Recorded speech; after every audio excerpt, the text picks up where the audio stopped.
Good morning എല്ലാ പ്രേക്ഷകർക്കും morning വൈബ്സിലേക്ക് സ്വാഗതം. മോർണിംഗ് വൈബ്സ് ആരംഭിക്കുന്നു. തൊട്ടു മുമ്പ് ജയറാമിന്റെ മകൾ മാളവിക ജയറാം വിവാഹം അവിടെ ഗുരുവായൂരിൽ നടന്നു. ആ കാഴ്ചകളിലേക്ക് നമുക്ക് മോർണിംഗ് വൈബ്സ് എത്താം. ഇനി രാഷ്ട്രീയ വാർത്തകൾ അത് നിരവധിയാണ്. ഒരുപാട് വാർത്തകൾ ഇങ്ങനെ വന്നുകൊണ്ടേയിരിക്കുന്നു. പ്രത്യേകിച്ചും ഇന്ന് രാഹുൽ ഗാന്ധി സ്ഥാനാർത്ഥിയാകും എന്നുള്ളതാണ് ഏറ്റവും ഒടുവിൽ ലഭ്യമാകുന്നത് റായ്ബറേലിയിൽ. അപ്പോൾ റായ്ബറേലിയിൽ രാഹുൽ ഗാന്ധി ഉണ്ടാകും എന്നുള്ളതാണ്, മത്സരിക്കും എന്നുള്ളതാണ്. പ്രിയങ്ക ഗാന്ധി റായ്ബറേലിയിൽ മത്സരിക്കണം എന്നുള്ള ആഗ്രഹമൊക്കെ പാർട്ടി പ്രകടിപ്പിച്ചത്, പക്ഷേ ഇല്ല എന്നുള്ള നിലപാടിൽ ഉറച്ചു നിൽക്കുകയാണ് പ്രിയങ്ക. അപ്പോൾ ആ കാഴ്ചകൾ, പിന്നെ സംസ്ഥാനത്ത് ചൂടാണല്ലോ, അപ്പോൾ മെയ് 6 വരെ പൊതു അവധി അല്ലെങ്കിൽ എല്ലാം തൽക്കാലത്തേക്ക് വേണ്ട എന്നുള്ള ഒരു തീരുമാനം ഇന്നലെ വന്നിരുന്നു. അങ്ങനെ ചൂട് തുടരുകയാണ്. പാലക്കാടൊക്കെ കൊടും ചൂടാണ്. 2 മരണമുണ്ടായിട്ടുണ്ട് ഇതുവരെ സംസ്ഥാനത്ത് സൂര്യാഘാതമേറ്റ്. അപ്പോൾ മുൻകരുതൽ വേണം, സൂക്ഷിക്കണം, ശ്രദ്ധിക്കണം. അപ്പോൾ ഈ കാഴ്ചകളിലേക്ക്, വർത്തമാനങ്ങളിലേക്കൊക്കെ വരാൻ മോർണിംഗ് വൈബ്സ്. നമ്മൾ ആദ്യം പോവുകയാണ് റായ്ബറേലിയിലേക്ക്. റായ്ബറേലിയിൽ രാഹുൽ ഗാന്ധി മത്സരിക്കുമെന്നുള്ളതാണ് കോൺഗ്രസ് നേതൃത്വം നൽകുന്ന സൂചന. പ്രിയങ്ക ഗാന്ധി റായ്ബറേലിയിൽ നിന്ന് മത്സരിക്കണം എന്നായിരുന്നു പാർട്ടി നേതൃത്വത്തിൽ ഉയർന്ന ആവശ്യം. പക്ഷേ ഈ ആവശ്യം അംഗീകരിക്കാൻ പ്രിയങ്ക തയ്യാറായിരുന്നില്ല എന്നുള്ളതാണ്. പകരം പ്രചാരണ രംഗത്ത് സജീവമാകാം എന്നുള്ളതാണ് പ്രിയങ്കയുടെ തീരുമാനം. ഉത്തർപ്രദേശിലെ അമേഠി ലോക്സഭാ മണ്ഡലത്തിൽ രാഹുൽ ഗാന്ധി തന്നെ സ്ഥാനാർത്ഥി ആയേക്കുമെന്നായിരുന്നു നേരത്തെയുള്ള റിപ്പോർട്ടുകൾ. എന്താണെങ്കിലും ഈ വാർത്തയുടെ വിശദാംശങ്ങൾ നൽകാനായി രഞ്ജിത്ത് രാമചന്ദ്രനാണ് ന്യൂസ് ഡെസ്കിൽ നിന്ന് ചേരുന്നത്. രാഹുൽ ഗാന്ധി റായ്ബറേലിയിൽ മത്സരിക്കുമെന്നുള്ള പ്രതീക്ഷ ഉണ്ട്. ഔദ്യോഗിക പ്രഖ്യാപനം അത് ഉടനുണ്ടാകും എന്നും കരുതാം. ഇന്ന് 12 മണിയോടുകൂടി രാഹുൽ ഗാന്ധി എത്തും എന്നതാണ് നേതൃത്വം കരുതുന്നത്. നാമനിർദ്ദേശ പത്രിക സമർപ്പിക്കാൻ എന്നാണല്ലോ ഏറ്റവും ഒടുവിലത്തെ തീയതി. നാമനിർദ്ദേശ പത്രിക സമർപ്പിക്കാൻ ഇനി മറ്റൊരു ദിവസമില്ല. അപ്പൊ അതുകൊണ്ട് തന്നെ ഇന്ന് രാഹുൽ ഗാന്ധി റായ്ബറേലിയിൽ എത്തുമെന്ന് കരുതുന്നു അവിടെയുള്ള കോൺഗ്രസ് നേതൃത്വം.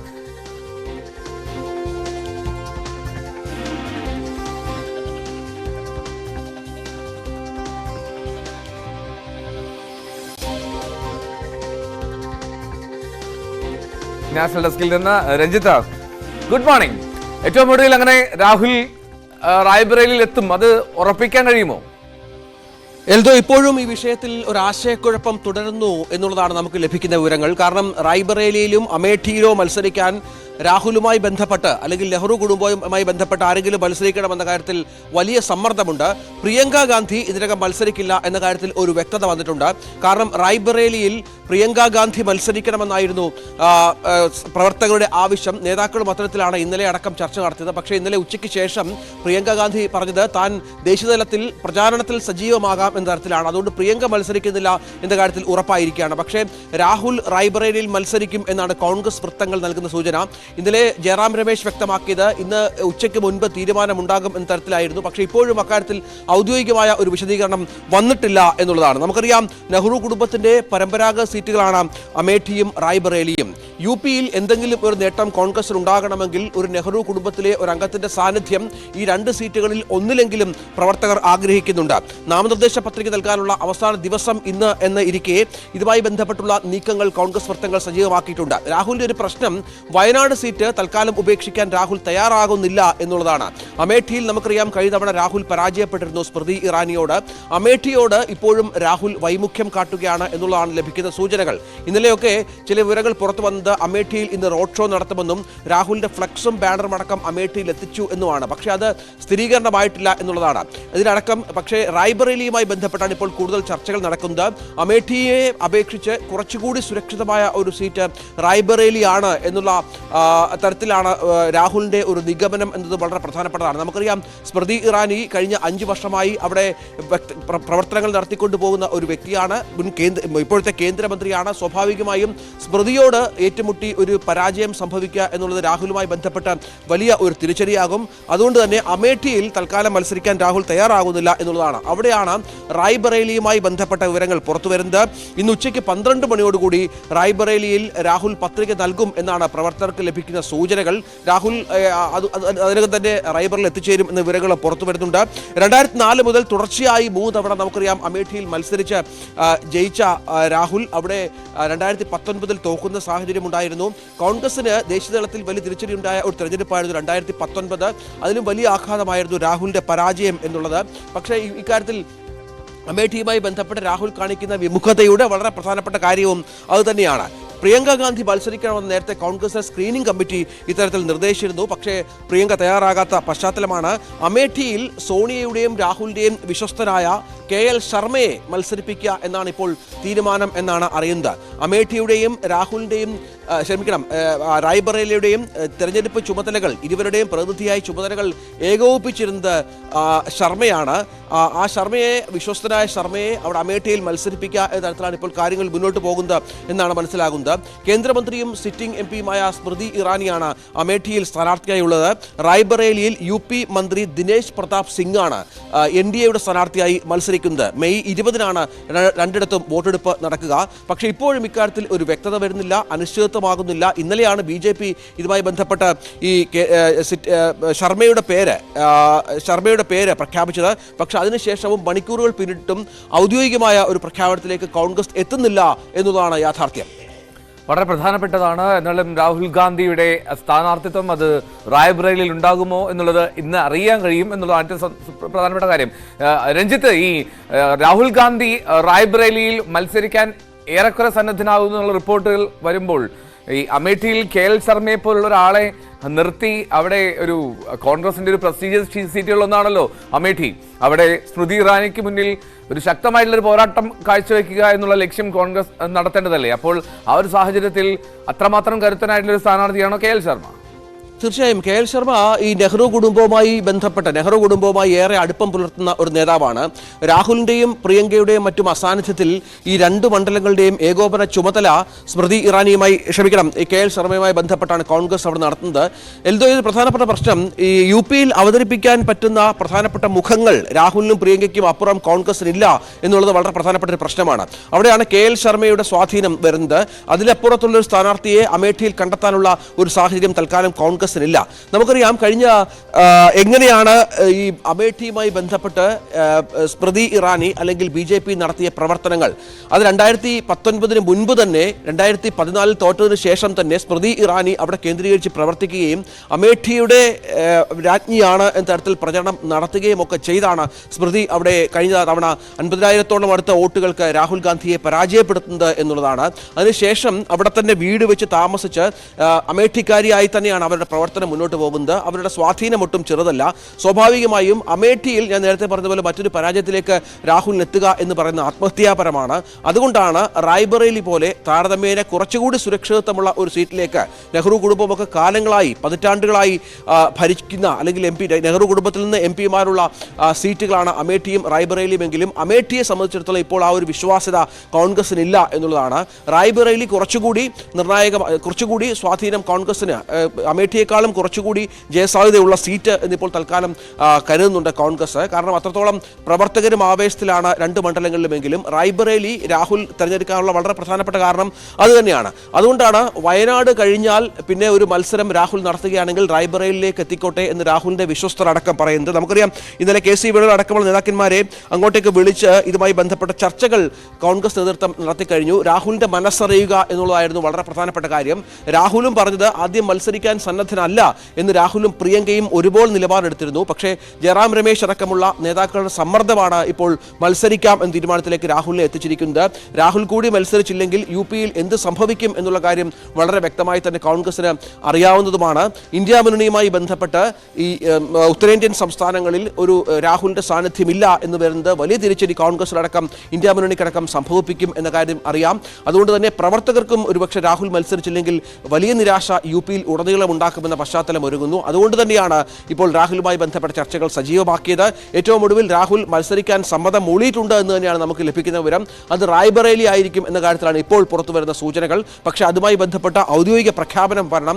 അത് ഏതാനും മണിക്കൂറുകൾക്കകം 12 മണിക്ക് നാമനിർദ്ദേശ പത്രിക സമർപ്പിക്കേണ്ടതുണ്ട്. അതുകൊണ്ട് തന്നെ ഏതാനും മണിക്കൂറുകൾക്കകം ഇതുമായി ബന്ധപ്പെട്ട പ്രഖ്യാപനം വരും എന്നാണ് മനസ്സിലാക്കേണ്ടത്. ഏതായാലും ഫ്ലക്സുകളും ബാനറുകളും അടക്കം ഇരു മണ്ഡലങ്ങളിലേക്കും രാഹുലുമായി ബന്ധപ്പെട്ട ഇതിനകം എത്തിച്ചിട്ടുണ്ട് എന്ന സൂചനകളും പുറത്തു വരുന്നുണ്ട്. ഏത് നിമിഷവും റായ്ബറേലിയിലേക്ക് പുറപ്പെടാൻ രാഹുൽ ഗാന്ധി തയ്യാറായിരിക്കുകയാണ് എന്നുള്ള വിവരങ്ങളും ഉണ്ട്. അങ്ങനെയാണെങ്കിൽ വലിയ റോഡ് ഷോ അടക്കം നടത്തിക്കൊണ്ട് തന്നെയായിരിക്കും അവിടെ പത്രികാ സമർപ്പണം നടത്തുക എന്നുള്ളത്. മറ്റൊരു പ്രധാനപ്പെട്ട കാര്യം, തൽക്കാലം ഈ രണ്ട് മണ്ഡലങ്ങളിലും ജയിച്ചാലും തൽക്കാലം വയനാട് വിടില്ല എന്ന് രാഹുൽ തന്റെ വിശ്വസ്തരെ അറിയിച്ചിട്ടുണ്ട് എന്നുള്ള വിവരങ്ങളും പുറത്തു വരുന്നുണ്ട്. അങ്ങനെ നിർണായകമായ ചില രാഷ്ട്രീയ തീരുമാനങ്ങളിലേക്ക് കോൺഗ്രസ് പാർട്ടിക്ക് രാഹുലിന് കടക്കേണ്ട സാഹചര്യമാണ്.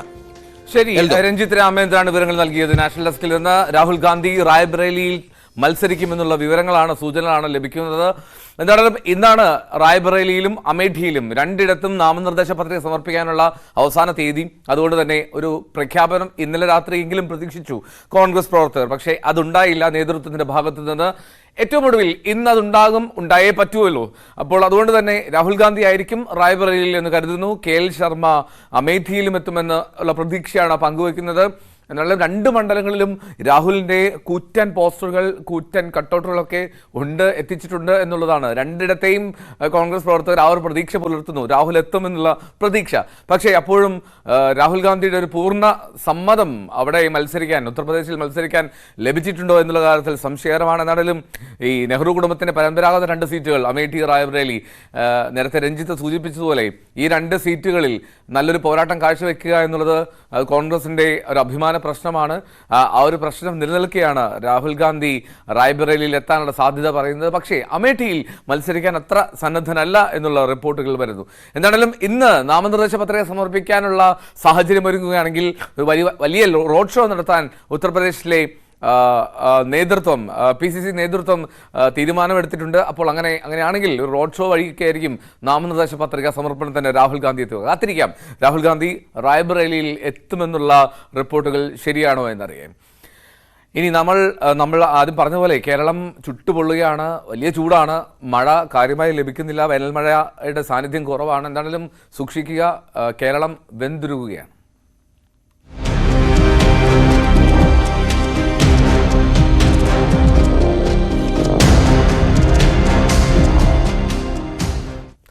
സംസ്ഥാനത്ത് പൊള്ളുന്ന ചൂട് തുടരുകയാണ്. ഉഷ്ണതരംഗ ജാഗ്രതയെ തുടർന്ന് പ്രൊഫഷണൽ കോളേജുകൾ ഉൾപ്പെടെയുള്ള വിദ്യാഭ്യാസ സ്ഥാപനങ്ങൾക്ക് തിങ്കളാഴ്ച വരെ അവധി പ്രഖ്യാപിച്ചിട്ടുണ്ട്. പാലക്കാട്, തൃശൂർ, കോഴിക്കോട്, ആലപ്പുഴ ഈ ജില്ലകളിൽ യെല്ലോ അലേർട്ടാണ് ഉള്ളത്. വിനേഷ് കുമാർ പാലക്കാട് നിന്ന് അതിൻ്റെ ഒരു തീവ്രത വ്യക്തമാക്കി തരും. Vinesh, good morning. ഈ പാലക്കാട് ഈ 7 മണി സമയത്തും ചൂട് അനുഭവപ്പെട്ട് തുടങ്ങിയിട്ടുണ്ടോ വിനേഷ്?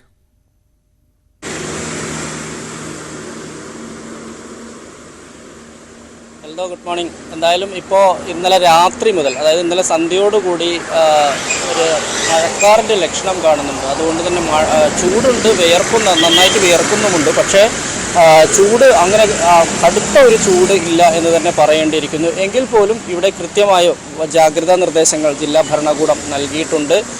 ഈ മാസം 6 വരെ വിദ്യാഭ്യാസ സ്ഥാപനങ്ങളൊന്നും തന്നെ തുറന്ന് പ്രവർത്തിക്കരുത്, എല്ലാം ഓൺലൈനായി നടത്തണമെന്നാണ് ജില്ലാ കലക്ടർ നിർദ്ദേശിച്ചിട്ടുള്ളത്. ഒപ്പം തന്നെ പുറം ജോലിക്ക് എത്തുന്ന ആളുകൾ കൃത്യമായുള്ള മാനദണ്ഡങ്ങൾ പാലിക്കണം. ഇതര സംസ്ഥാന തൊഴിലാളികൾ ഉൾപ്പെടെ താമസിക്കുന്ന സ്ഥലം ടിൻ ഷീറ്റ് ഇട്ടിരിക്കുന്നതും അതുപോലെ തന്നെ ആസ്പെക്റ്റീവ് ഷീറ്റിൻ്റെയോ താഴെ ഇവർക്കുള്ള താമസ സൗകര്യം ഒരുക്കരുത്. അത്തരത്തിൽ താമസ സൗകര്യം ഒരുക്കുന്നവർക്കെതിരെ കർശന നടപടി സ്വീകരിക്കും എന്നും ജില്ലാ കലക്ടർ പറഞ്ഞിട്ടുണ്ട്. എന്തായാലും 40 ഡിഗ്രിക്ക് മുകളിലാണ് കഴിഞ്ഞ കുറച്ച് ദിവസങ്ങളായിട്ട് പാലക്കാട്ടെ ചൂട് അനുഭവപ്പെടുന്നത്. പാലക്കാട് മാത്രമല്ല, തൃശ്ശൂരിലും സമാനമായ സാഹചര്യമാണ്. 1 ഡിഗ്രി സെൽഷ്യസിൻ്റെ കുറവ് മാത്രമാണ് തൃശ്ശൂരിലുള്ളത്. എന്തായാലും കോഴിക്കോടും ഒക്കെ, മലപ്പുറം എല്ലാം തന്നെ വലിയ തോതിൽ കടുത്ത ചൂട് തന്നെ അനുഭവപ്പെടുന്നുണ്ട്. ഒപ്പം തന്നെ ഈ ജലസ്രോതസ്സുകൾ പലതും വറ്റി വരണ്ടുകൊണ്ടിരിക്കുന്ന ഒരു സ്ഥിതിവിശേഷമുണ്ട്. പലയിടങ്ങളിലും ഇപ്പോൾ തന്നെ ശുദ്ധജലക്ഷാമം രൂക്ഷമായിട്ടുണ്ട്. പാലക്കാട് നഗരത്തിൻ്റെ ചില ഭാഗങ്ങളിൽ ഇപ്പോഴും ടാങ്കറിൽ എത്തിക്കുന്ന വെള്ളമാണ് ആളുകൾ ഉപയോഗിക്കുന്നത്. ഈ അവസ്ഥ തുടരുകയാണെങ്കിൽ ഇത് രൂക്ഷമാകും. അങ്ങനെ വരികയാണെങ്കിൽ ജനജീവിതം കൂടുതൽ ദുസ്സഹമാകും. ഏതായാലും ഇടമഴ ലഭിക്കാനുള്ളൊരു സാധ്യതയുണ്ട് എന്ന് തന്നെയാണ് ഇപ്പോൾ ലഭിക്കുന്ന വിവരം. ഒരുപക്ഷെ ഈ മഴ മൂടിക്കെട്ടിയ അന്തരീക്ഷം ഒരുപക്ഷെ മഴയ്ക്കുള്ളൊരു സാധ്യത തന്നെയാണ് കാണുന്നത്. പക്ഷേ അത് ഇന്നലെ വൈകുന്നേരം മുതലുണ്ട്. ഇന്നോ നാളെയോ മഴ ലഭിക്കാനുള്ളൊരു സാധ്യതയുണ്ട് എന്ന് തന്നെയാണ് കാലാവസ്ഥാ ഗവേഷണ കേന്ദ്രവും പറയുന്നത്. എന്തായാലും ആളുകളുടെ ജീവിതം ഇപ്പോഴും ദുരിതപൂർണമായി തന്നെ തുടരുകയാണ്. കാരണം ചൂട് അതുപോലെ തന്നെ ഉണ്ട്. രാത്രികളിൽ ഉറങ്ങാൻ പറ്റുന്നില്ല. എയർ കണ്ടീഷൻ ഉണ്ടെങ്കിൽ മാത്രം റൂമിനകത്ത് ഇരിക്കാൻ പറ്റിയ ഒരു അവസ്ഥയാണ്. പുറത്താണെങ്കിൽ പാലക്കാട് സാധാരണ നിലയിൽ ഒരു കാറ്റുണ്ടാവാറുണ്ട്. ഇപ്പോൾ അപൂർവമായി മാത്രമാണ് ആ കാറ്റുള്ളത്. അത് പകൽ സമയങ്ങളിലാണെങ്കിൽ കാറ്റിന് ചൂടും കൂടെ ആയി കഴിഞ്ഞിട്ടുണ്ടെങ്കിൽ വലിയ ബുദ്ധിമുട്ടാണ് ആളുകൾ അനുഭവപ്പെടുന്നത്. എന്തായാലും കുഴഞ്ഞു വീണ് മരിക്കുന്നവരുടെ എണ്ണം വർദ്ധിച്ചുകൊണ്ടിരിക്കുന്നു. സൂര്യതാപം ഏൽക്കുന്നവരുടെ എണ്ണം വർദ്ധിച്ചുകൊണ്ടിരിക്കുന്നു. അനുദിനം ദുരിതപൂർണമായ ഒരു അവസ്ഥയിലേക്ക് തന്നെയാണ് പാലക്കാട് ഉൾപ്പെടെയുള്ള ജില്ലകൾ പോകുന്നത്. വിനേഷ്, ഈ കുടിവെള്ളത്തിന്റെ പ്രശ്നം അവിടെ നിലനിൽക്കുന്നുണ്ട്. എന്താണ് ആ ഒരു സാഹചര്യം? ഇന്നലെ ഭവാനിപ്പുഴയിൽ വെള്ളം എത്തിയത് ഒരു കുളിർമയുള്ള കാഴ്ചയായിരുന്നു. ആ വെള്ളം ഇങ്ങനെ ഒഴുകിയെത്തുമ്പോൾ ആ വരണ്ടുണങ്ങിയ ആ പുഴയിലൂടെ വെള്ളം ഇങ്ങനെ എത്തുന്നത്. ഈ ഭാരതപ്പുഴയുടെയൊക്കെ അവസ്ഥ എന്താണ്? അതിന് സമീപത്തുള്ളവർക്ക് ഈ വെള്ളം അത് ദൗർലഭ്യം അതൊക്കെ പരിഹരിക്കാൻ കഴിയുന്നുണ്ടോ?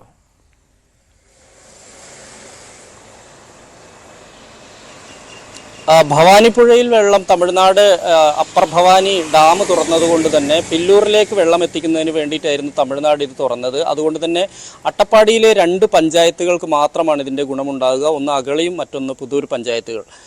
ഈ 2 പഞ്ചായത്തുകളിൽ മാത്രമുള്ള ആളുകൾക്ക് കാർഷിക ആവശ്യത്തിനും അതുപോലെ തന്നെ കുടിവെള്ളത്തിനും വെള്ളം ഉപയോഗിക്കാൻ കഴിയും. പക്ഷേ അട്ടപ്പാടിയുടെ മറ്റു ഭാഗങ്ങളിലേക്കൊന്നും എത്തുന്നില്ല. ഇത് 16 കിലോമീറ്റർ ദൂരത്തിലാണ് ഈ ഭവാനിപ്പുഴ ഒഴുകുന്നത്. ഇത് തമിഴ്നാട്ടിലേക്ക് കാവേരിയുമായിട്ടാണ് സംഗമിക്കുന്നത്. എന്തായാലും നീലഗിരി മലനിരകളിൽ നിന്ന് ഉത്ഭവിക്കുന്ന ഇത് അട്ടപ്പാടിക്ക് വലിയ ആശ്വാസമാണ്. 2 പഞ്ചായത്തുകൾക്കാണെങ്കിൽ പോലും ആശ്വാസമാണ്. എന്തായാലും സെക്കൻഡിൽ 1000 ഘനയടി ജലം ഒഴുകിക്കൊണ്ടിരിക്കുന്നു എന്നുള്ളത് ജനങ്ങളെ സംബന്ധിച്ചിടത്തോളം, ആ മേഖലയിലുള്ള കർഷകരെ സംബന്ധിച്ചിടത്തോളം ആശ്വാസകരമാണ്. മാത്രമല്ല, ഇപ്പോൾ പാലക്കാട് നോക്കുകയാണെങ്കിൽ പ്രധാനമായും നമുക്കറിയാം ഭാരതപ്പുഴയാണ്. ഭാരതപ്പുഴ മഴക്കാലത്ത് മാത്രം കൂലം കുത്തി ഒഴുകുകയും വേനലിൽ വരണ്ടുണങ്ങി നീർച്ചാലുകൾ പോലെ ആവുകയും ചെയ്യുകയാണ്. ഇപ്പോൾ അതിൻ്റെ രൂക്ഷത നമുക്ക് കുറച്ചുകൂടെ രൂക്ഷമായി തന്നെ ഈ മാറുന്നു എന്നുള്ളതാണ് ഇതിനകത്ത് എടുത്തു പറയേണ്ടത്. ഒപ്പം തന്നെ പാലക്കാടുള്ള മറ്റേ യാക്കരയിലുള്ള പുഴ, ഗായത്രി പുഴ, ഇതെല്ലാം തന്നെ മലമ്പുഴയിൽ നിന്ന് വരുന്ന മലമ്പുഴയിൽ നിന്ന് വെള്ളം എത്തുന്നത്, ഈ കനാലുകൾ, ഇതെല്ലാം തന്നെ ഉണങ്ങി വരണ്ടിരിക്കുന്ന ഒരു കാഴ്ച നമുക്ക് കാണാൻ കഴിയും. മലമ്പുഴയിൽ നിന്നെല്ലാം വെള്ളം ഇപ്പോൾ തുറക്കാൻ പറ്റാത്തൊരു സാഹചര്യമാണുള്ളത്. കാരണം മലമ്പുഴ ഡാമിൽ വെള്ളം, ആവശ്യത്തിനുള്ള വെള്ളം ഇല്ല എന്നുള്ളതാണ് എടുത്തു പറയേണ്ടത്. ഇതെല്ലാം തന്നെ കാർഷിക മേഖലയ്ക്ക് വലിയ തിരിച്ചടിയായിട്ടുണ്ട്. ഒപ്പം തന്നെ കുടിവെള്ളം, ഞാൻ നേരത്തെ സൂചിപ്പിച്ച പോലെ നഗരത്തിൻ്റെ പല ഭാഗങ്ങളിലും ടാങ്കർ വെള്ളം കൊണ്ടാണ് ഇപ്പോൾ ആളുകൾ ജീവിക്കുന്നത്. മലമ്പുഴയാണ് യഥാർത്ഥത്തിൽ പാലക്കാട് നഗരത്തിൻ്റെ ദാഹമകറ്റുന്നത് മലമ്പുഴയായിരുന്നു. മലമ്പുഴ റിസർവോയറിലും ആവശ്യത്തിന് വെള്ളം ഇല്ല എന്നുള്ളതാണ്. വെള്ളം കുറഞ്ഞുകൊണ്ടിരിക്കുന്ന ഒരു സാഹചര്യമുണ്ട്. വൈദ്യുതി ഉൽപ്പാദനത്തെ ഉൾപ്പെടെ ഇത് ബാധിക്കുന്നുണ്ട്. എന്തായാലും തമിഴ്നാട് അതുപോലെ തന്നെ ഈ ആളിയാർ പദ്ധതി, പറമ്പിക്കുളം ആളിയാർ പദ്ധതിയിൽ നിന്ന് തമിഴ്നാട് ഇപ്പോഴും കേരളത്തിന് നൽകാനുള്ള വെള്ളം കിട്ടിയിട്ടില്ല. അത് ലഭിക്കുകയാണെങ്കിൽ ചിറ്റൂർ മേഖലയിലെ കർഷകർക്കും അത് ഗുണകരമാവും. അതിനുവേണ്ടിയുള്ളൊരു കാത്തിരിപ്പും തുടരുന്നുണ്ട്.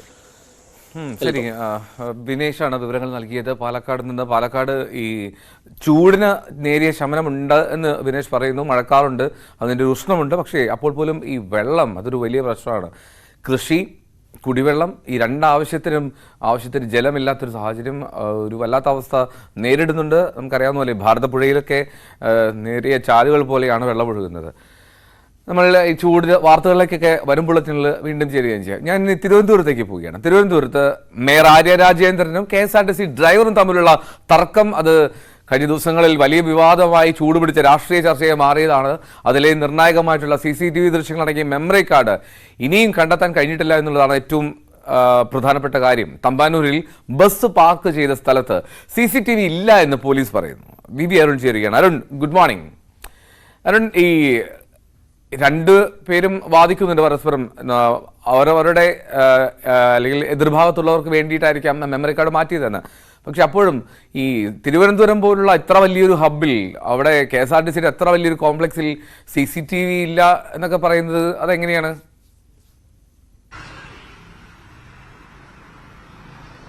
CCTV അവിടെ ഉണ്ട്, പക്ഷേ ദൃശ്യങ്ങൾ വ്യക്തമല്ല എന്ന നിലപാടാണ് ഇപ്പോൾ അന്വേഷണ സംഘം സ്വീകരിക്കുന്നത്. CCTV ആണ് ഏറ്റവും പ്രധാനപ്പെട്ട തെളിവാകേണ്ടത്. കാരണം എന്താണ് ആ ബസ്സിനുള്ളിൽ സംഭവിച്ചത്? യാത്രക്കാരുടെ മൊഴികൾക്കപ്പുറത്തേക്ക് കണ്ടക്ടറും ഡ്രൈവറും ഈ പ്രശ്നത്തിലിടപെട്ട മേയറും അവർക്കൊപ്പമുള്ളവരും പറയുന്നതിനപ്പുറത്തേക്ക് എന്താണ് ശരിക്കും സംഭവിച്ചതെന്നതിന്റെ കൃത്യമായ തെളിവായി ആ CCTV ദൃശ്യങ്ങൾ, ബസ്സിനുള്ളിലെ ദൃശ്യങ്ങൾ മാറേണ്ടതാണ്. പക്ഷേ അതാണ് ഇപ്പോൾ നഷ്ടപ്പെട്ടിരിക്കുന്നത്. അത് ആര് മാറ്റി എന്ന കാര്യത്തിലാണ് ഇപ്പോൾ തർക്കം തുടരുന്നത്.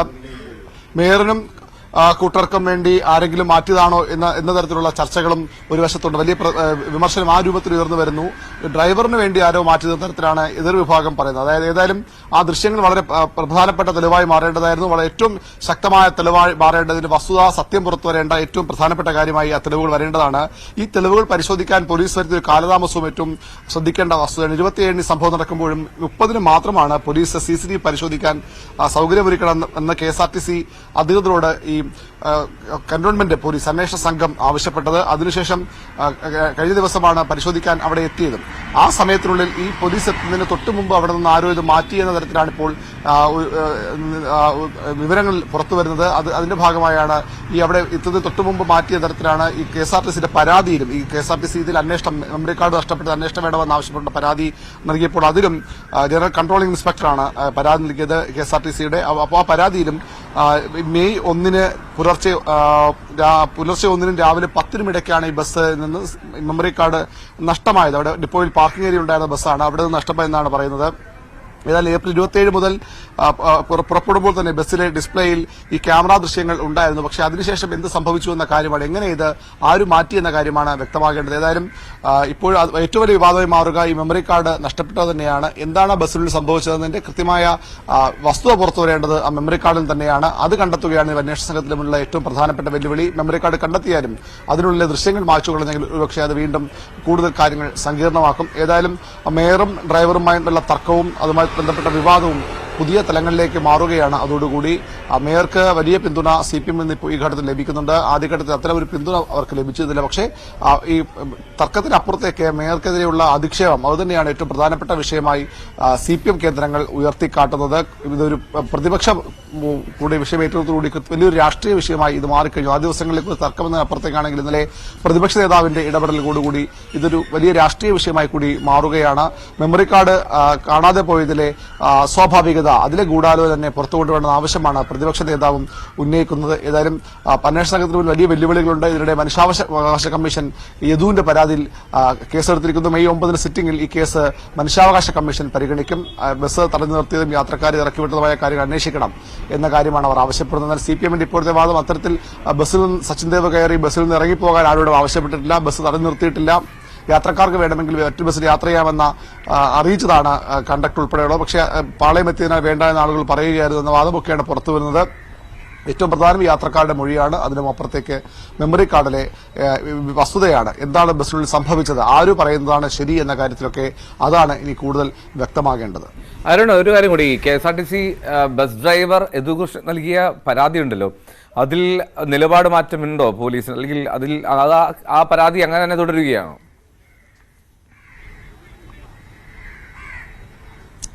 ആ പരാതിയിൽ ഇതുവരെയും അന്വേഷണം കേസെടുത്തിട്ടില്ല. ബസ് തടഞ്ഞു എന്ന കാര്യത്തിലൊന്നും കേസെടുത്തിട്ടില്ല.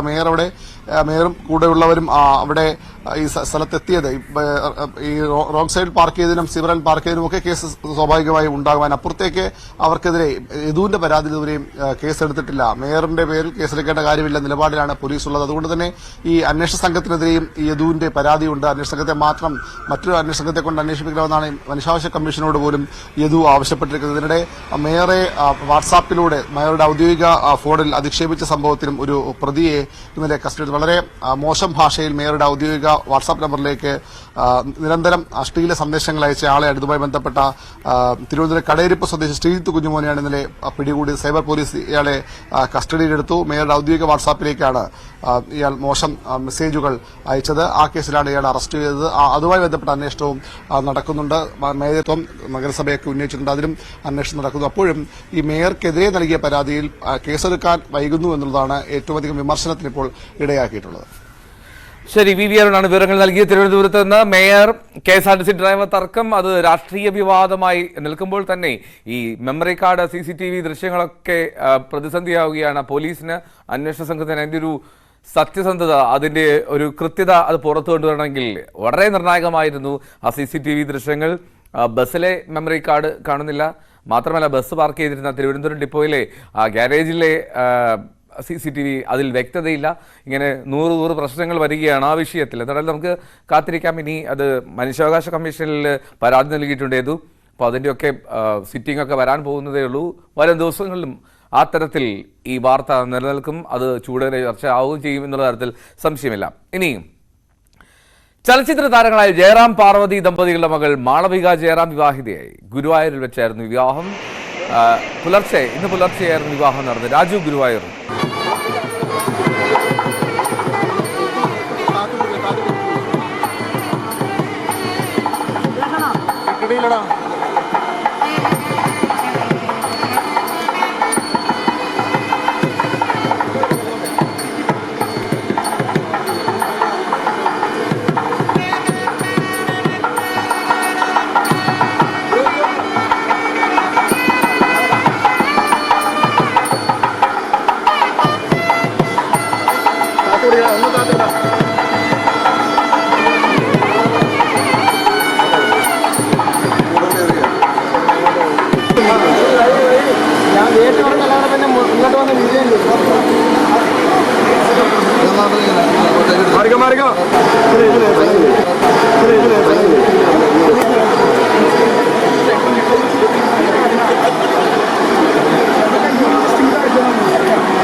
രാജു ഗുരുവായൂരാണ് ചേരുന്നത് ഇതിന്റെ വിശദാംശങ്ങൾ നൽകാൻ. രാജു, ജയറാമിനെയും പാർവതിയൊക്കെ ദൃശ്യങ്ങളിൽ കാണുന്നുണ്ട്, മാളവിക, കാളിദാസൻ എല്ലാവരും.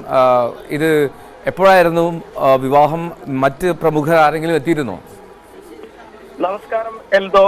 ചലച്ചിത്ര താരങ്ങളായ ജയറാം പാർവതി ദമ്പതിമാരുടെ മകൾ മാളവിക ജയറാമിന്റെ വിവാഹമാണ് ഇന്ന് രാവിലെ 6:30 ഗുരുവായൂർ ക്ഷേത്രത്തിൽ വെച്ച് നടന്നത്. 1-ാം നമ്പർ കല്യാണ മണ്ഡപത്തിൽ വെച്ചായിരുന്നു ചടങ്ങുകൾ. പാലക്കാട് നെന്മാറ സ്വദേശി നവനീത് ഗിരീഷാണ് വരൻ. ഇവരുടെ വിവാഹ നിശ്ചയം നേരത്തെ തന്നെ കോന്നിയിൽ വെച്ച് നടന്നിരുന്നു. ബന്ധുമിത്രാദികളും മറ്റു നടീനടന്മാരും ഈ ചടങ്ങിൽ പങ്കെടുത്തിരുന്നു. കൂടാതെ ഗുരുവായൂരിൽ വെച്ചാണ് ഈ താരദമ്പതികളായ ജയറാമിന്റെയും അതേപോലെ തന്നെ പാർവതിയുടെയും വിവാഹം നടന്നത്. 1992 സെപ്റ്റംബർ 7-നായിരുന്നു താരങ്ങളുടെ വിവാഹം. അതുപോലെ തന്നെ മകളുടെ വിവാഹവും ഇവിടെ വെച്ച് നടത്തുന്നു എന്നുള്ളത് ഏറെ കൗതുകരമായ ഒരു കാര്യമാണ്. രാവിലെ 6:15 ശ്രീവത്സം ഗസ്റ്റ് ഹൗസിന് മുന്നിൽ വാഹനത്തിലെത്തിയ ശേഷം തെക്കേ നടപ്പന്തലിലൂടെ നടന്ന് വിവാഹ മണ്ഡപത്തിൽ എത്തിയായിരുന്നു വിവാഹ ചടങ്ങുകൾ ആരംഭിച്ചത്. ജയറാം, പാർവതി, സുരേഷ് ഗോപി, ഭാര്യ രാധികയും മറ്റു ബന്ധുക്കളും വിശിഷ്ട വ്യക്തികളും വിവാഹ ചടങ്ങിൽ പങ്കെടുത്തു. രാവിലെ തന്നെ ചടങ്ങുകൾ പൂർത്തിയാക്കി ഗുരുവായൂരപ്പനെ വണങ്ങിയ ശേഷം 7 മണിയോടെ ഇവർ തിരിച്ചുപോയി. ദേവസ്വം അഡ്മിനിസ്ട്രേറ്റർ KP വിനയനും അതുപോലെ തന്നെ ഗുരുവായൂർ ടെമ്പിൾ SI കൃഷ്ണകുമാറിന്റെയും നേതൃത്വത്തിൽ വലിയ നിയന്ത്രണങ്ങളും ഏർപ്പെടുത്തിയിരുന്നു. എൽദോ. ഓക്കെ, രാജു ഗുരുവായൂരാണ് വിവരങ്ങൾ നൽകിയത്. മാളവിക ജയറാം വിവാഹിതയായി. നെന്മറ സ്വദേശിയാണ് വരൻ. രാവിലെ പുലർച്ചെയായിരുന്നു ഗുരുവായൂർ ക്ഷേത്രത്തിൽ 1-ാം നമ്പർ വിവാഹവേദിയിൽ അവിടെ വിവാഹം നടന്നത്. കാളിദാസൻ ഉൾപ്പെടെ എല്ലാവരും സന്നിഹിതരായിരുന്നു. കുടുംബാംഗങ്ങൾ, അടുത്ത കുടുംബാംഗങ്ങളാണ് വിവാഹത്തിൽ പങ്കെടുത്തത് എന്നാണ് മനസ്സിലാക്കാൻ കഴിയുന്നത്.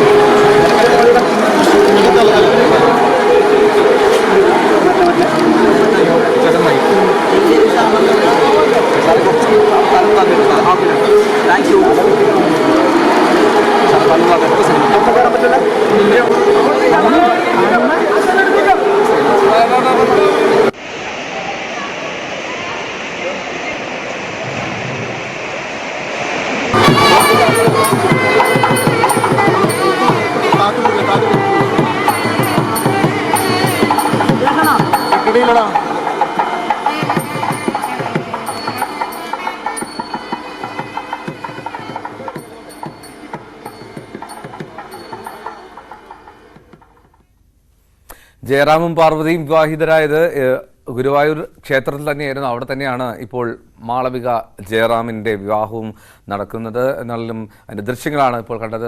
രാജു ഗുരുവായൂരാണ് വിവരങ്ങൾ പങ്കുവച്ചത്. ഇനി ആലപ്പുഴയിൽ നിന്ന് ഇന്നലെ ശരണ്യ സ്നേഹജൻ ഒരു വാർത്ത റിപ്പോർട്ട് ചെയ്തിരുന്നു. ഒരുപക്ഷെ എല്ലാവരും ഞെട്ടിച്ചതാണ്. ഈ കക്കൂസ് മാലിന്യം തള്ളുന്ന ടാങ്കർ ലോറിയുടെ ദൃശ്യങ്ങൾ ചിത്രീകരിച്ച യുവാക്കളെ അത് ലോറി ഇടിച്ച് കൊലപ്പെടുത്താൻ നോക്കുന്ന ഒരു സംഭവമായിരുന്നു. ആ കേസിലെ പ്രതികൾ പിടിയിലായി എന്നുള്ളതാണ്. തണ്ണീർമുക്കം സ്വദേശികളായിട്ടുള്ള 2 പേരാണ് പിടിയിലായത്. ആലപ്പുഴ നോർത്ത് CI സുമേഷ് സുധാകരന്റെ നേതൃത്വത്തിലുള്ള സംഘമാണ് പ്രതികളെ പിടികൂടിയത്. ഇന്ന് ശരണ്യ സ്നേഹജൻ ചേരുന്നുണ്ട് വാർത്തയുടെ വിശദാംശങ്ങളുമായി. Saranya, good morning. എന്താണെങ്കിലും ആ വാർത്ത 2 യുവാക്കളെ അതിക്രൂരമായ ആ കുട്ടിയുടെ ആ മോൻ്റെ കണ്ണൊക്കെ കണ്ടപ്പോൾ വല്ലാത്ത രീതിയിൽ തോന്നി, കലങ്ങിയ പോലെ. അപ്പോൾ അത്തരത്തിൽ ക്രൂരമായി മർദ്ദിക്കുകയല്ല, വണ്ടി ഇടിച്ച് കൊലപ്പെടുത്താൻ ശ്രമിക്കുന്ന വധശ്രമത്തിലാണ് പോലീസ് ഇന്നലെ കേസെടുത്തത്. അപ്പോൾ ആ പ്രതികളെ പിടികൂടി എന്ന് മനസ്സിലാക്കാൻ കഴിയുന്നു. ഇവരെങ്ങനെയാണ് സ്ഥിരം ഈ കക്കൂസ് മാലിന്യം തള്ളാൻ നിയോഗിക്കപ്പെടുന്നവരാണോ, അല്ലെങ്കിൽ അവരുടെ ഒരു ബാക്ക്ഗ്രൗണ്ട് എന്താണ്?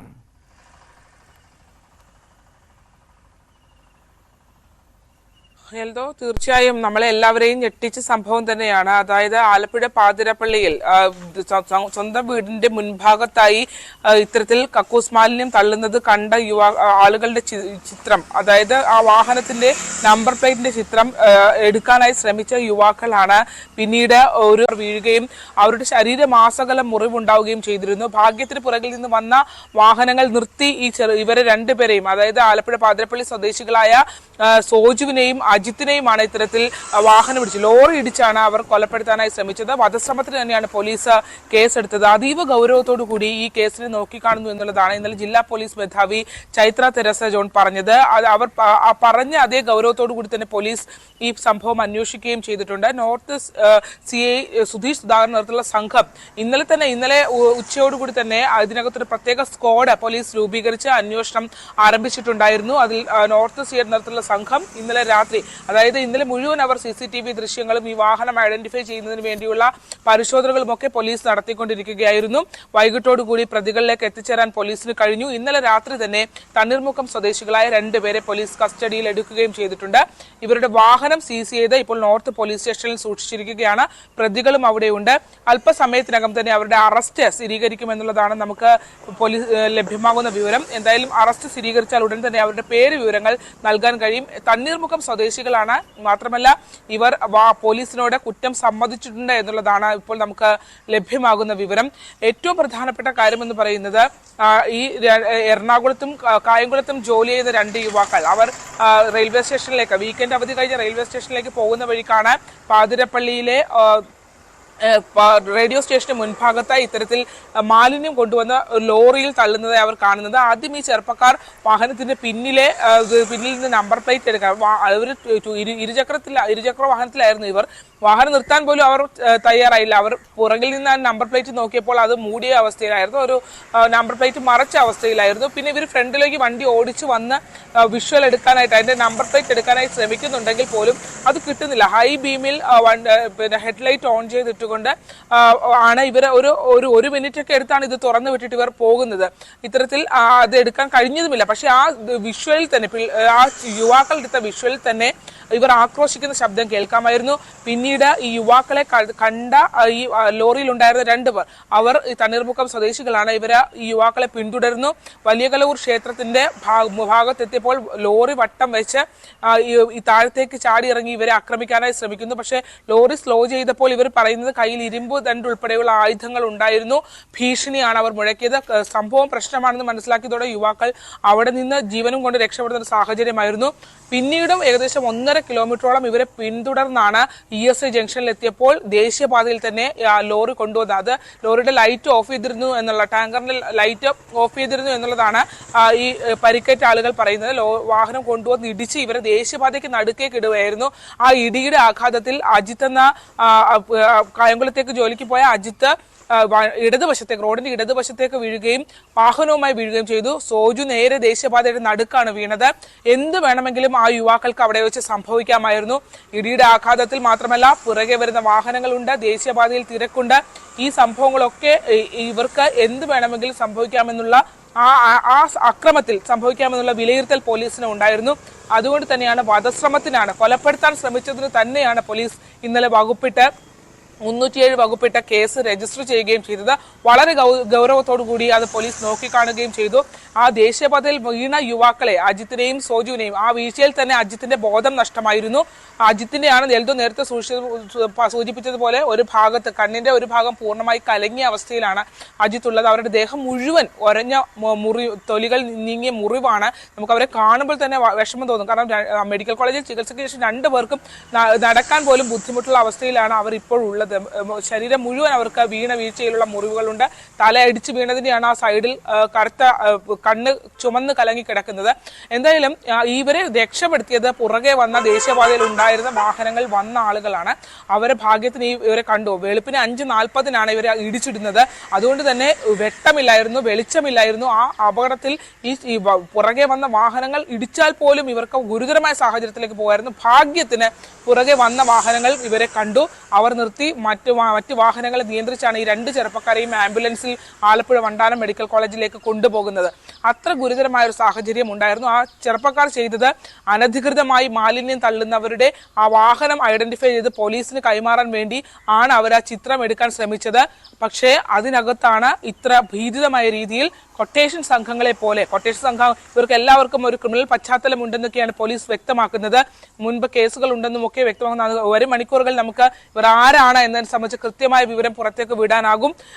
ഇവർക്ക് എന്തായാലും വലിയ തുക കൈപ്പറ്റിയാണ് ഇത്തരത്തിൽ ഈ മാലിന്യങ്ങൾ ഇവർ എടുക്കുന്നതെന്നുള്ളതാണ്. കായംകുളത്തെ കളറുകൊടുത്ത ഒരു ഹോട്ടലിൽ നിന്നും അനധികൃതമായി സംഭരിച്ച് പുറന്തള്ളാനായി എടുത്ത മാലിന്യമാണ് ഇവർ ഈ ദേശീയപാതയോരത്ത് നിക്ഷേപിച്ചിട്ടുള്ളത്. ഇത്തരത്തിൽ പലയിടങ്ങളിലായി ദേശീയപാതയോരത്ത് മാലിന്യ നിക്ഷേപം ഉണ്ടാകുന്നുണ്ട് എന്ന് ജനങ്ങൾ പരാതിപ്പെട്ടിട്ടും ഇവരെ പിടിക്കാനാവുന്ന സാഹചര്യം ഉണ്ടായിരുന്നില്ല. എന്തായാലും ഈ ശരണ്യ സ്നേഹജനാണ് ആലപ്പുഴയിൽ നിന്ന് വിവരങ്ങൾ നൽകിയത്. 2 യുവാക്കളെ അതിക്രൂരമായിട്ടാണ് ലോറി ഇടിപ്പിച്ച് അത്തരത്തിൽ കൊലപ്പെടുത്താനുള്ള ശ്രമം അന്ന് തന്നെ പറയണം, വധശ്രമം എന്ന് തന്നെ പറയണം. അങ്ങനെ പിടികൂടിയത് തണ്ണീർമുക്കം സ്വദേശികളായിട്ടുള്ള 2 പേരാണ് പിടിയിലായത് എന്ന് ശരണ്യ സ്നേഹജൻ ആലപ്പുഴയിൽ നിന്ന് റിപ്പോർട്ട് ചെയ്യുന്നു. ഇനി നമ്മൾ അമേരിക്കയിലേക്ക് പോവുകയാണ്. അമേരിക്കൻ ക്യാമ്പസുകളിലെ ഇസ്രായേൽ അനുകൂല പ്രകടനങ്ങളിൽ പ്രതികരിച്ച് വൈറ്റ് ഹൗസ് സമരം പലസ്തീൻ അനുകൂല പ്രതിഷേധങ്ങളിൽ പ്രതികരിച്ച് വൈറ്റ് ഹൗസ് സമരം ചെയ്യാൻ വിദ്യാർത്ഥികൾക്ക് അവകാശമുണ്ട്. അതേസമയം കലാപാന്തരീക്ഷം സൃഷ്ടിക്കുന്നത് തെറ്റാണെന്നും പ്രസിഡന്റ് ജോ ബൈഡൻ വ്യക്തമാക്കി. സജിമോൻ ആന്റണി ചേരുന്ന വിവരങ്ങളുമായി. സജിമോൻ, ഈ പലസ്തീൻ അനുകൂല പ്രക്ഷോഭങ്ങൾ അത് കഴിഞ്ഞ ദിവസങ്ങളിൽ ഒരുപാട് തലവേദന സൃഷ്ടിച്ചിരുന്നു. ഏറ്റവും ഒടുവിൽ ഇപ്പോൾ വൈറ്റ് ഹൗസിന് പ്രതികരിക്കേണ്ടി വരുന്ന സാഹചര്യം എന്താണ് ജോ ബൈഡൻ പറയുന്നത്? തീർച്ചയായും ഇത് 2 ആഴ്ച മുമ്പ് അമേരിക്കയിൽ വളരെ പീസ്ഫുൾ ആയിട്ട് നടന്ന പ്രൊട്ടസ്റ്റുകൾ ഇന്ന് അതൊരു വയലൻസിന്റെ രൂപത്തിലേക്ക് മാറിക്കൊണ്ടിരിക്കുകയാണ്. അതുകൊണ്ട് തന്നെ 2 ആഴ്ച മൗനം പാലിച്ച പ്രസിഡന്റ് ആദ്യമായിട്ട് ഇന്ന് ഒരു ഒഫീഷ്യൽ സ്റ്റേറ്റ്മെന്റ് നടത്തുകയുണ്ടായി.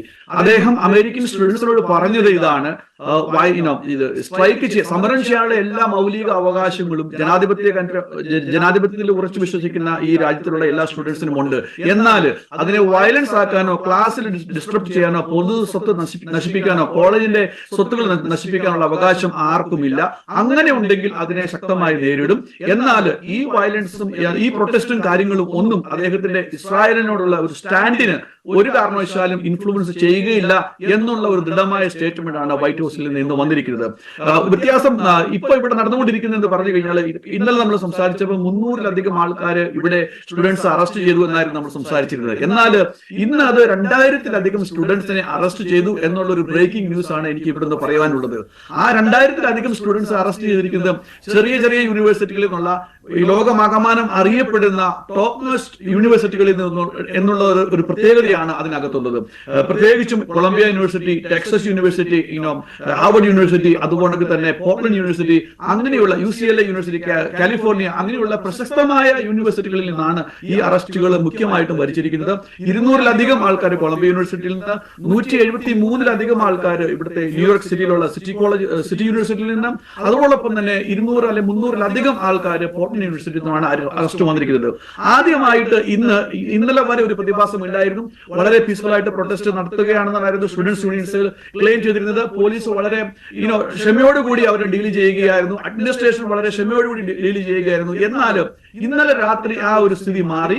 2ാമത്തെ നിലയിലേക്ക് ഏണി വെച്ച് കയറി 200-ലധികം police force, special task force Columbia യൂണിവേഴ്സിറ്റിയിൽ നിന്ന് അവിടെ ലൈബ്രറിയിലും ഹാമിൽട്ടൺ ഹാളിലും ഉണ്ടായിരുന്ന, നിങ്ങൾക്ക് ഏവർക്കും അറിയാം ഹാമിൽട്ടൺ ഹാൾ വളരെ പ്രശസ്തമായ ഒരു ഇതാണ്. കാരണം അമേരിക്കയിൽ ഇതിനു മുമ്പ് 4 പ്രശസ്തമായ സ്ട്രൈക്കുകളാണ് നടന്നിരിക്കുന്നത്, സ്റ്റുഡന്റ് അജിറ്റേഷൻസ് ആണ് നടന്നിരിക്കുന്നത്.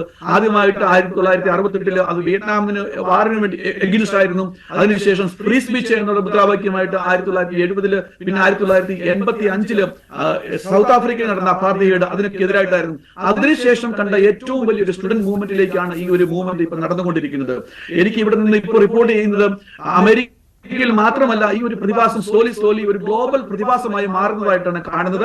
കാനഡയിൽ നിന്നും UK-യിൽ നിന്നും അതുപോലെ തന്നെ അങ്ങനെയുള്ള പല ദേശങ്ങളിൽ നിന്നുള്ള റിപ്പോർട്ടുകൾ നോക്കുകയാണെങ്കിൽ ഈ ഒരു സ്റ്റുഡന്റ് എഡ്യൂക്കേഷൻ സ്ലോലി മറ്റുള്ള ഏരിയയിൽ നിന്ന്, പ്രത്യേകിച്ചും അമേരിക്കൻ ഐക്യനാടുകളിലും അതോടൊപ്പം തന്നെ യൂറോപ്യൻ സഖ്യകക്ഷികളുടെ ആ ഒരു രാജ്യങ്ങളിലേക്കും പടരുന്നതായിട്ടാണ് നമുക്ക് കാണുന്നത്. അതോടൊപ്പം എനിക്ക് ഇതുകൊണ്ട് പറയേണ്ടിയിരിക്കുന്നു, അക്രമാസക്തമാണ് എന്നുള്ളത് ഒറ്റപ്പെട്ട സംഭവങ്ങളാണ് എന്ന് കരുതി എല്ലാ കോളേജും അടിച്ചു നിരത്തുന്ന ഒരു സംഭവത്തിലേക്ക് വന്നിട്ടില്ല ഇതുവരെ. എന്നാൽ ഇന്നലത്തെക്കാളും കൂടുതലും അക്രമാസക്തമായി കോളേജിന്റെ പ്രോപ്പർട്ടികൾ സ്റ്റുഡൻസ് നശിപ്പിക്കാൻ തുടങ്ങി.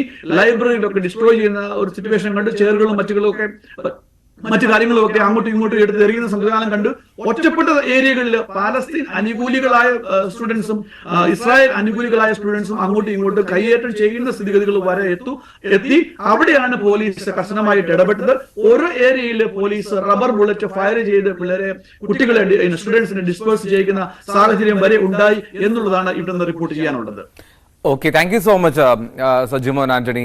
US-ൽ നിന്നാണ്, അവിടെ ന്യൂജേഴ്സിയിൽ നിന്നാണ് സജിമോൻ ആന്റണി വിവരങ്ങൾ പങ്കുവച്ചത്. മോർണിംഗ് ബൈബ്സ് ഒരു ഇടവേളയിലേക്ക് പോവുകയാണ്. ചെറിയ ഇടവേള.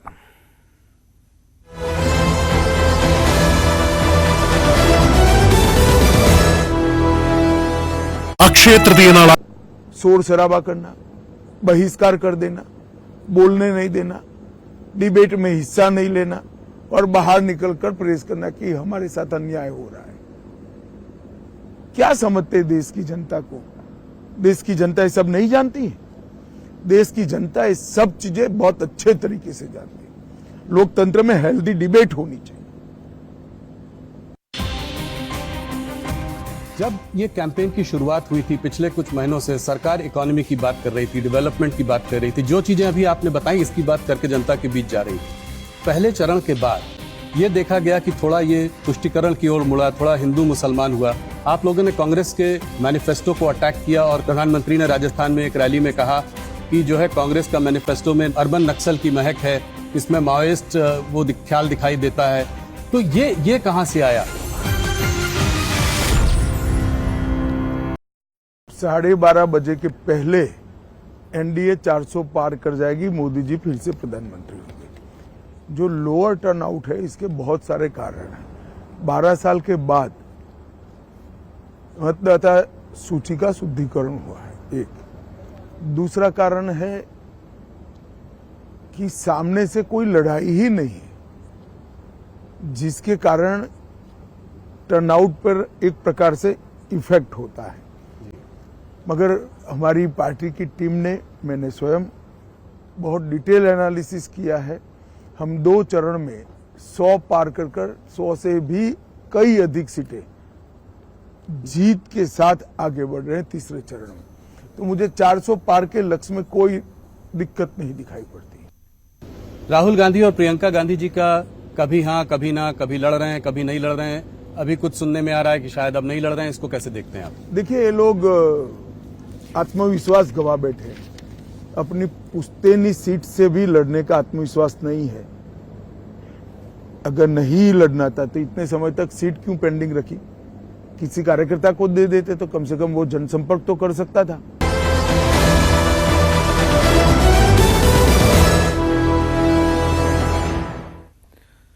വാർത്തകളിലേക്ക് മോർണിംഗ് ബൈബ്സ് തുടരുകയാണ്. പശ്ചിമ ബംഗാൾ ഗവർണറും മലയാളിയുമായിട്ടുള്ള ഡോക്ടർ CV ആനന്ദ് ബോസിനെതിരെ പീഡന പരാതി. രാജ്ഭവനിലെ കരാർ ജീവനക്കാരിയാണ് പരാതിയുമായി രംഗത്തെത്തിയത്. രാജ്ഭവന്റെ സുരക്ഷയുള്ള പോലീസിനാണ് ആദ്യം കരാർ ജീവനക്കാരി പരാതി നൽകിയത്. പിന്നീട് താന പോലീസിന് പരാതി എഴുതി നൽകുകയായിരുന്നു.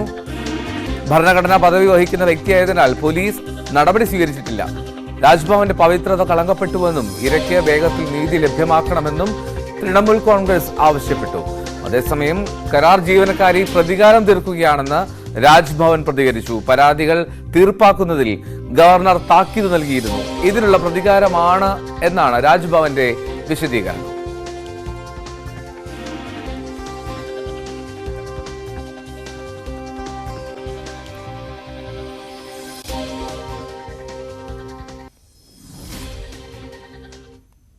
ഇനി കൊച്ചിയിലേക്കാണ്. കൊച്ചിയിൽ അവിടെ ആജ്ഞ രവീന്ദ്രൻ വാർത്തകളുടെ വിശദാംശങ്ങളുമായി ചേരുന്നുണ്ട്. ആ പ്രദേശത്തെ പ്രധാനപ്പെട്ട വാർത്ത കൊച്ചിയിൽ എന്തൊക്കെയാണെന്ന് നമുക്ക് നോക്കാം. സംസ്ഥാനത്തെ ഡ്രൈവിംഗ് ടെസ്റ്റ് പരിഷ്കരണ സർക്കുലർ റദ്ദാക്കണമെന്ന ഹർജി ഇന്ന് ഹൈക്കോടതി ഇടക്കാല ഉത്തരവിറക്കും. ഡ്രൈവിംഗ് സ്കൂൾ ഉടമകളും ജീവനക്കാരും അടക്കം നൽകിയ ഹർജികളിലാണ് ജസ്റ്റിസ് കൗസർ എടപ്പകത്ത് ഉത്തരവിറക്കാൻ പോകുന്നത്. ആജ്ഞ രവീന്ദ്രൻ, ഗുഡ് മോർണിംഗ് ആജ്ഞ. അപ്പോൾ എന്താണ് പ്രതീക്ഷിക്കേണ്ടത്?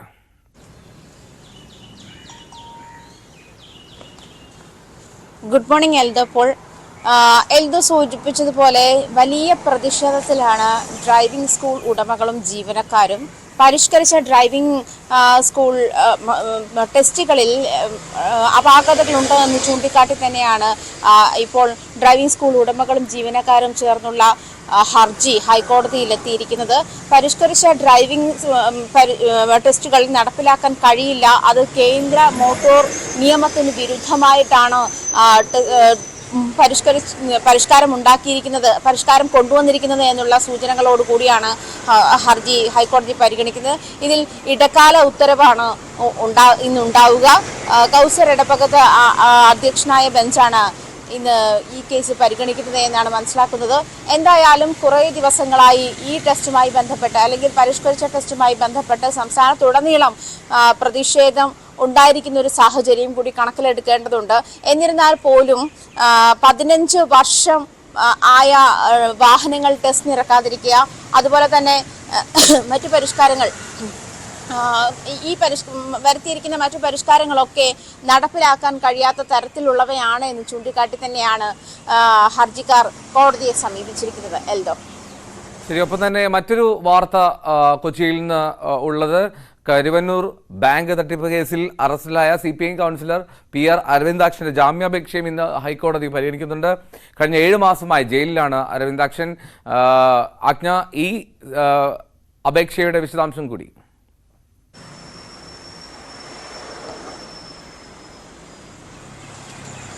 എൽദോ സൂചിപ്പിച്ചതുപോലെ 7 മാസം മുൻപാണ് കരുവന്നൂർ ബാങ്ക് തട്ടിപ്പുമായി PR അരവിന്ദാക്ഷന്, CPM ലോക്കൽ കമ്മിറ്റി അംഗവുമാണ്, അതുപോലെ കൗൺസിലറുമാണ്, വടക്കാഞ്ചേരി കൗൺസിലറുമാണ് PR അരവിന്ദാക്ഷൻ. PR അരവിന്ദാക്ഷന് കേസിൽ ബന്ധമുണ്ട് എന്ന് ED കണ്ടെത്തിയിരുന്നു. ഇതേ തുടർന്നാണ്, അതായത് മുഖ്യപ്രതി സതീഷ് കുമാറുമായി ബന്ധപ്പെട്ടാണ് ED ഈ കണ്ടെത്തൽ നടത്തിയിരിക്കുന്നത്. സതീഷ് കുമാർ നടത്തിയ വായ്പാ തട്ടിപ്പിലെ പണത്തിന്റെ പ്രധാനമായ ഒരു പങ്ക്, പ്രത്യേകിച്ച് 50 ലക്ഷം രൂപ ഈ അരവിന്ദാക്ഷൻ നൽകി എന്ന് കാട്ടിക്കൊണ്ടാണ് പ്രത്യേകിച്ചും ബാങ്കിൽ ഈ പണം നിക്ഷേപിച്ചത്. അരവിന്ദാക്ഷന്റെ അക്കൗണ്ടിലേക്ക് ഈ പണം നിക്ഷേപിച്ചത് സതീഷ് കുമാർ തന്നെയാണ് എന്ന് ചൂണ്ടിക്കാട്ടിയായിരുന്നു എന്ന് EDയുടെ റിമാൻഡ് റിപ്പോർട്ടിൽ ചൂണ്ടിക്കാട്ടിയിരുന്നു. മാത്രമല്ല, തട്ടിപ്പ് നടത്തുകയാണ് എന്ന് അറിഞ്ഞിട്ട് കൂടി തട്ടിപ്പിന് കൂട്ടുനിന്നു എന്നുള്ളതും റിമാൻഡ് റിപ്പോർട്ടിൽ സൂചനയുണ്ടായിരുന്നു. എന്നിരുന്നാൽ പോലും ഈ 7 മാസത്തിന് ശേഷമാണ്, കഴിഞ്ഞ 7 മാസമായി ജയിലിലാണ് PR അരവിന്ദാക്ഷൻ. കഴിഞ്ഞ ദിവസങ്ങളിൽ കരുവന്നൂർ ബാങ്ക് തട്ടിപ്പുമായി ബന്ധപ്പെട്ട് ചോദ്യം ചെയ്യൽ നടന്നുകൊണ്ടേയിരിക്കുന്നുണ്ട്. MM വർഗീസിനെ ചോദ്യം ചെയ്യുന്നുണ്ട്, അതുമായി ബന്ധപ്പെട്ട ആളുകൾ PK ബിജുവിനെ ചോദ്യം ചെയ്യുന്നുണ്ട്, അതുമായി ബന്ധപ്പെട്ട ആളുകളുടെ ചോദ്യം ചെയ്യൽ നടക്കുന്നു. ഇടയ്ക്കിടെ ED അവരെ വിളിക്കുന്നു, ഹാജരാകാതിരിക്കാനുള്ള സാഹചര്യമുണ്ട്. കഴിഞ്ഞ ദിവസം MM വർഗീസ് ഹാജരായിരുന്നില്ല. അപ്പോൾ അത്തരം ഒരു സാഹചര്യത്തിൽ കൂടി ഇന്ന് ഈ 7 മാസത്തിനു ശേഷം ആണ് ജാമ്യാപേക്ഷ ഹൈക്കോടതി പരിഗണിക്കുന്നത്.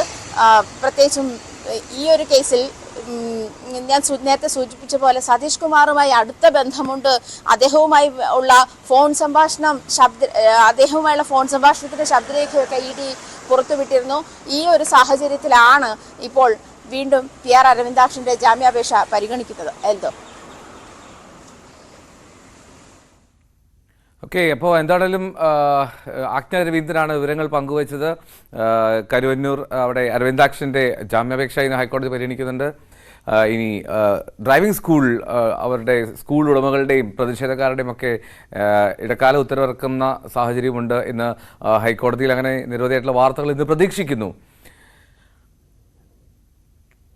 ഓക്കെ, അപ്പം എന്താണെങ്കിലും നമ്മൾ കാത്ത് ഇരുന്നതുപോലെ ഈ ഒരുപാട് വാർത്തകൾ ഇന്ന് വരും. ഈ ദിവസം ന്യൂസ് ഡെസ്കിലേക്ക് എത്തുമ്പോൾ ന്യൂസ് 18 തന്നെ തുടരുക. ഈ റിപ്പോർട്ടോടുകൂടി മോർണിംഗ് ബൈബ്സിയുടെ പൂർത്തിയൊക്കെയാണ്. വേറെ ഒന്നുമല്ല, ദ ലീഡർ എന്ന സെഗ്മെന്റിലേക്കാണ് പോകുന്നത്. വിഖ്യാത കമ്മ്യൂണിസ്റ്റ് നേതാവ് ലെനിൻ്റെ ജീവിതത്തിലൂടെ അദ്ദേഹം എങ്ങനെയാണ് ഇത്രമാത്രം ശ്രദ്ധേയനാവുന്നത്, എന്തുകൊണ്ടാണ് ലെനിൻ വിഖ്യാതനായത്, എന്തുകൊണ്ടാണ് ലെനിൻ കമ്മ്യൂണിസ്റ്റ് പ്രസ്ഥാനത്തിൽ ഇത്രയും വലിയൊരു നേതാവായി മാറിയത്. സന്ദീപിൻ്റെ റിപ്പോർട്ടോടുകൂടി മോർണിംഗ് ബൈബ്സ് പൂർത്തിയാകുന്നു. നമസ്കാരം.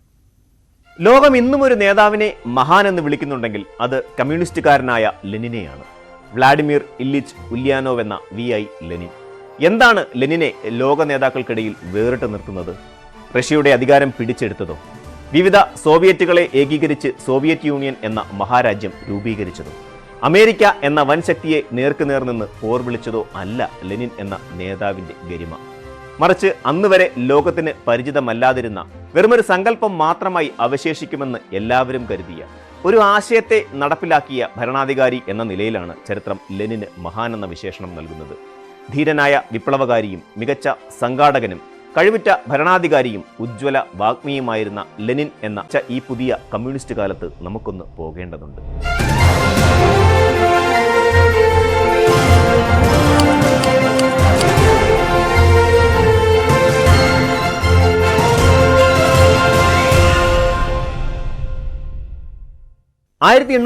ഏപ്രിൽ 22 വോൾഗ നദിക്കരയിലുള്ള സിംബിർക്ക് എന്ന ചെറു പട്ടണത്തിലായിരുന്നു ലെനിന്റെ ജനനം. സ്കൂളിൽ ഉജ്ജ്വലമായ പ്രകടനം കാഴ്ചവെച്ച വിദ്യാർത്ഥിയായിരുന്നു വ്ളാഡിമിർ ഇല്ലിച്ച് ഉല്യാനോവ്.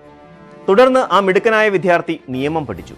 കസാൻ സർവകലാശാലയിലെ കലാലയ ജീവിതത്തിനിടെ മൂത്ത സഹോദരനും അന്നത്തെ വിപ്ലവ പ്രസ്ഥാനങ്ങളിൽ ഒന്നിന്റെ സഹയാത്രികനുമായിരുന്ന അലക്സാണ്ടർ ഇല്ലിച്ച് ഉല്യാനോവ് എന്ന സാക്ഷ വധിക്കപ്പെട്ട സംഭവമാണ് ലെനിനെ വിപ്ലവ ആശയങ്ങളുടെ തീച്ചൂളിലേക്ക് എടുത്തുചാടാൻ പ്രേരിപ്പിച്ചത്.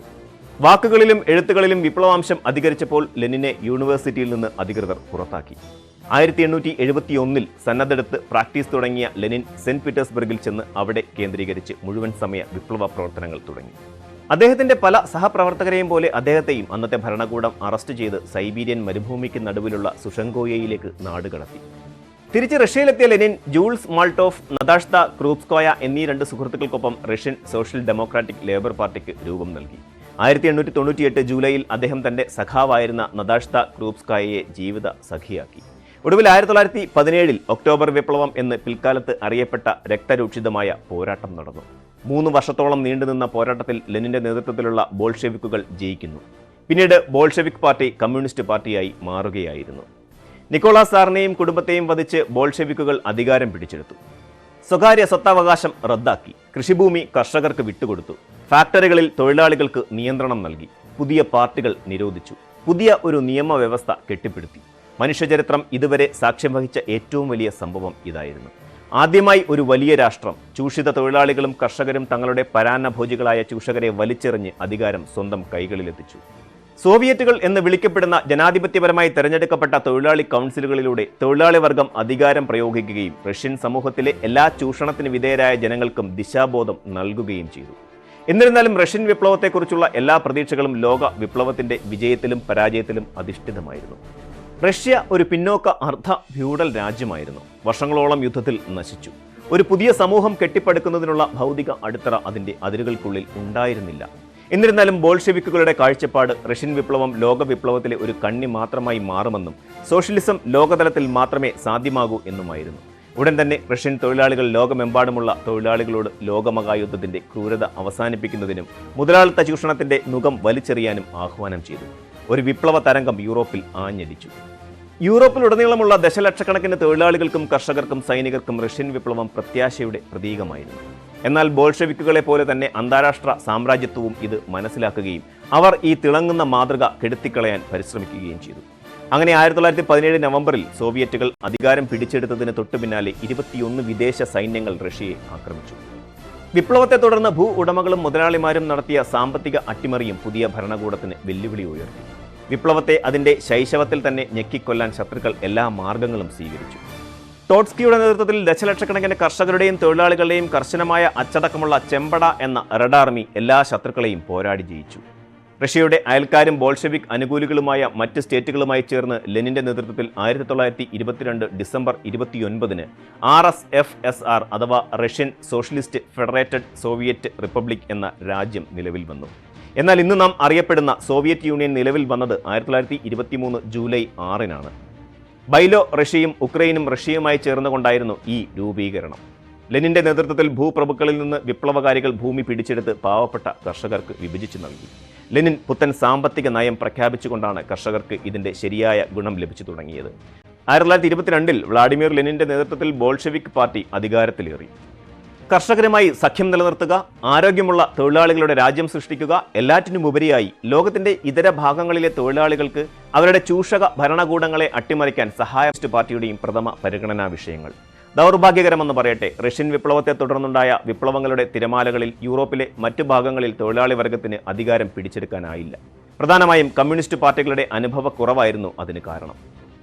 ലെനിൻ 54 വർഷം മാത്രമാണ് ജീവിച്ചത്.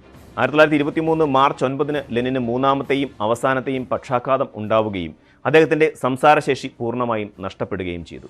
മൂന്നാമത്തെ പക്ഷാഘാതം ലെനിനെ പൂർണ്ണമായും ശയ്യാവലംബനാക്കി. ഒടുവിൽ രോഗപീഠകളുടെ പാരമ്യത്തിൽ 1924 ജനുവരി 21 ലെനിൻ ഇഹലോകവാസം വെടിഞ്ഞു. മരണാനന്തരം ലെനിന്റെ മൃതദേഹം എംബാം ചെയ്ത് മോസ്കോയിലെ ഒരു സ്മാരക സൗധത്തിൽ സൂക്ഷിക്കപ്പെട്ടു. ലെനിന്റെ കാലശേഷം പോളിറ്റ് ബ്യൂറോ അംഗമായിരുന്ന ജോസഫ് സ്റ്റാലിൻ സ്വയം ലെനിന്റെ പിൻഗാമിയായി പ്രഖ്യാപിച്ചു. കമ്മ്യൂണിസ്റ്റ് പാർട്ടി ഉപയോഗിക്കുന്ന അരിവാൾ ചുറ്റിക നക്ഷത്രം ചിഹ്നം ഇന്ന് കാണുന്ന രൂപത്തിലെത്തിച്ചതും ലെനിൻ തന്നെയാണ്. 1918 മോസ്കോയിലെ മെയ്ദിൻ ആഘോഷങ്ങളുടെ ഭാഗമായി യെവ്ഗനി ഇവാനോവിച്ച് കംസ്കോൾക്കിൻ എന്ന ചിത്രകാരനാണ് അരിവാൾ ചുറ്റിക നക്ഷത്രം ചിഹ്നം ആദ്യമായി അവതരിപ്പിച്ചത്. പക്ഷേ അന്ന് അരിവാളിന് പകരം വാളായിരുന്നു. വാൾ ജനങ്ങളുടെ മേൽ അധികാരം ഉപയോഗിക്കാൻ പട്ടാളം ഉപയോഗിക്കുന്ന ആയുധമായതിനാൽ ലെനിൻ അതിനെ ശക്തമായി എതിർത്തു. അങ്ങനെ അതിലെ വാൾ മാറ്റി അരിവാളാക്കി. പിന്നീട് 1923 ജൂലൈ 6 റഷ്യയിലെ സെൻട്രൽ എക്സിക്യൂട്ടീവ് കമ്മിറ്റി ചിഹ്നം ഔദ്യോഗികമായി അംഗീകരിച്ചു. ഈ ചിഹ്നമാണ് ഇന്ത്യൻ കമ്മ്യൂണിസ്റ്റ് പാർട്ടികൾ ഉൾപ്പെടെ ഇപ്പോഴും ഉപയോഗിക്കുന്നത്. ലോകത്തെ അടിച്ചമർത്തപ്പെട്ടവരുടെ മോചനത്തിനായി ഒരു പ്രത്യയശാസ്ത്രം തയ്യാറാക്കിയത് കാൾ മാക്സും ഫ്രെഡറിക് എംഗൽസും ചേർന്നായിരുന്നുവെങ്കിൽ ആ ചിന്താധാരകളെ പ്രായോഗികമാക്കിയ യുഗപുരുഷനായിരുന്നു ലെനിൻ. റഷ്യൻ വിപ്ലവത്തിലൂടെ ഒരു രാജ്യത്തെ സാർ ചക്രവർത്തിമാരിൽ നിന്നും മോചിപ്പിക്കുകയും USSR എന്ന തൊഴിലാളി വർഗ സർവാധിപത്യ രാജ്യം സ്ഥാപിക്കുകയും ചെയ്ത ലെനിൻ സോവിയറ്റ് യൂണിയനെ ലോകശക്തിയാക്കി മാറ്റുകയും ചെയ്തു.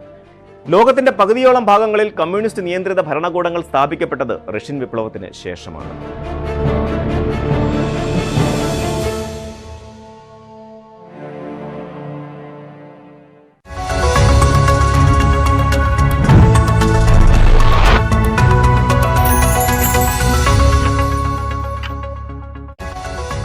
जो है